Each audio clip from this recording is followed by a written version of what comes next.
বন্ধুরা নমস্কার। আজকে আমাদের গায়ের দোকান লাগে সব ধুয়ে মুছে পরিষ্কার করে তারপরে গায়ে দেখাবো। নতুন একটা গায়ে দিয়ে ইঞ্চি 1,38,000 টাকা লাগে। গাড়ি ভাড়া সহ প্রায় 40,000 টাকা খরচ হয়েছে। 1 লাখ।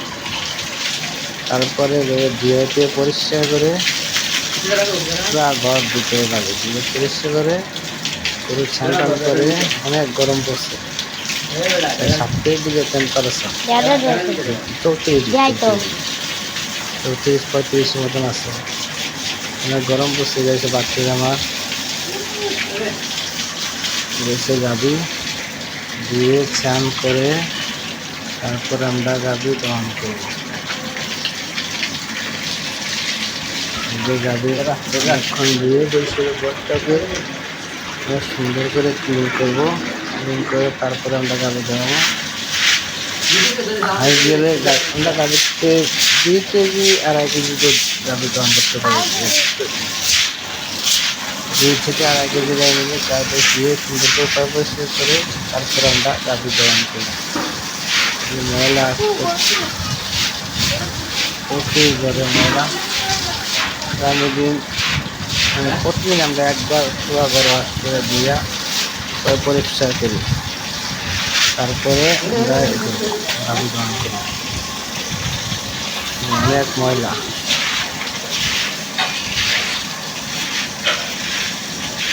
আমার বাসা হয়েছে চান্দিনা, কুমিল্লা চান্দিনা আমার বাসা। অনেক কষ্ট করে একটা গাবি কিনছি, অনেক ইয়ে করে শখের বিষয়ে গরু করছিলাম। গরু করতে পারি নাই। আগে 6টা গরু আসলো, সব গরু বিক্রি করে দিয়েছি। গাভী আসলো, বাছুর আসলো, বড় একটা গরু ছিল, সব বিক্রি দিয়েছি। বাচ্চা বুঝত অনেক। 1 বছর পরে আবার গরু কেনা হয়েছে। কেনার পরে এই গাভীরা বকনা তো আনছি রোজার ঈদের 1 দিন পরে গেছি। 1 দিন পরে গিয়ে আনছি। এবার অনেক কষ্টে ম্যানেজ করছি। এর অলরেডি ছেলে 7 লাখ 8 লাখ টাকা খরচ করছে। চেন্নাই নিয়ে গেছিলাম, আমি বাংলাদেশের ভুল চিকিৎসার কারণে চেন্নাই নিয়ে গেছিলাম। এখানে একটা বড় অ্যামাউন্ট খরচ হয়েছে আমার। চেন্নাই যাওয়া আসা সব কিছু। তো এখন কষ্ট করে অনেক কষ্ট করে 1,000 টাকা বলতে গেলে লাভে টাকা লাইন না। আমি গরুটা আনছি, আমার কিছু রেয়া, তারপর গরুটা কেনা হয়েছে। গরু গড়া আছে, আমার গরু নেই, খারাপ লাগে। এই জন্য একটা গরু কিনছি। দেখা যাক ভগবান কী করে। তারপরে অনেক টাকা ঋণ করে বেড়া গরু হয়েছে। খালি 1-2-3টা করে ফলন যায়, 3টা 6-7টা করে ফলন যায়।